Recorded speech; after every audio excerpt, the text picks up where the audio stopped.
네, 안녕하세요. 생활 속의 유익한 뉴스와 정보를 콕 집어서 세세하게 전달해드리는 뉴스 읽어주는 남자, 유익남 김두식입니다. 네, 오늘 첫 번째 소식 전해주시죠.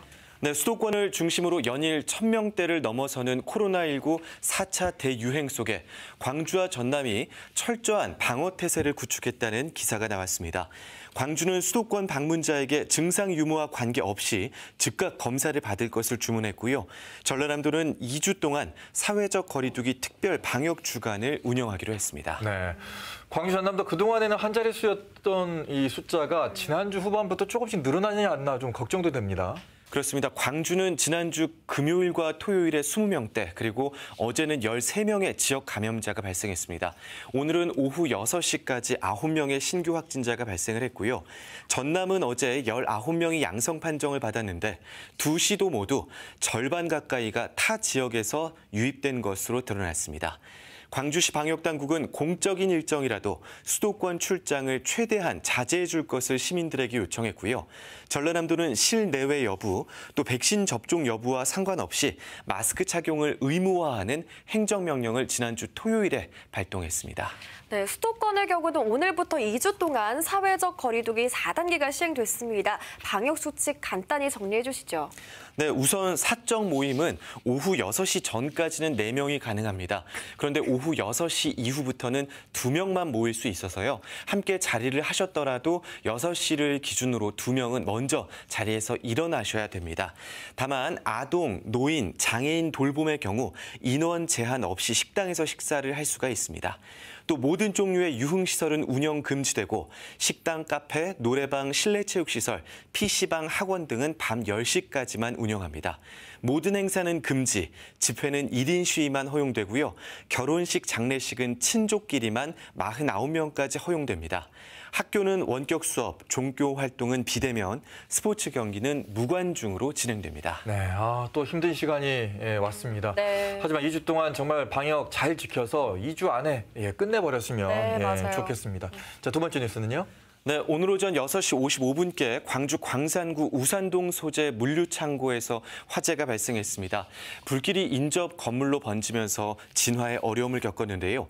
4시간 뒤인 오전 10시 50분쯤에 완전히 진화가 됐고 소방당국은 현재 화재 원인과 피해 규모를 조사하고 있습니다. 네, 계속해서 이어지는 사건, 사고 소식이 너무 속상합니다. 네. 그래도 다행인 건 오늘 화재 사고는 인명피해는 없었다고요. 네, 소방당국은 관내 모든 소방령을 동원하는 대응 1단계를 발동했습니다. 소방 차량이 62대, 소방관이 180여 명, 그리고 소방 헬기까지 투입돼서 진화 작업을 벌였고요. 광산구청은 인근 주민은 안전한 곳으로 신속하게 대피하라는 재난 문자를 구민들에게 발송해서 혹시 모를 인명 피해에 대비했습니다. 오늘 화재로 야영 물품과 생활용품 등을 보관하는 창고가 완전히 탔고 또 이 불은 인근 창고 2곳과 주택으로 번지기도 했습니다.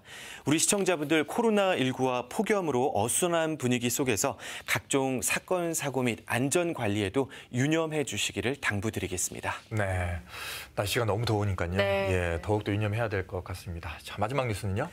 네, 지난달 9일 17명의 사상자를 낸 광주 철거 건물 붕괴 사고, 그 희생자 합동 분향소가 오늘 오전에 운영을 종료했습니다.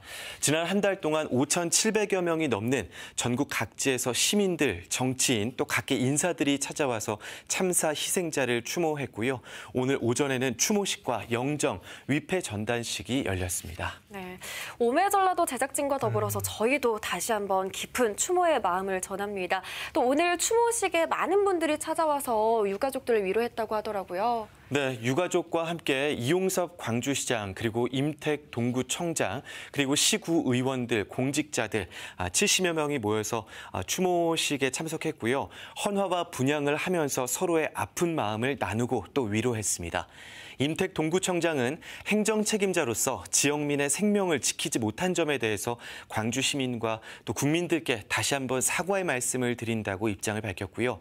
이번 사고를 계기로 안전만큼은 지나치다 싶을 정도로 선제적으로 대응하겠다고 거듭 강조하기도 했습니다. 네, 사고 책임자에 대한 수사는 어떻게 진행이 되고 있습니까? 네, 이번 붕괴 사고에 대한 수사는 두 갈래로 나뉘어서 진행이 되고 있습니다.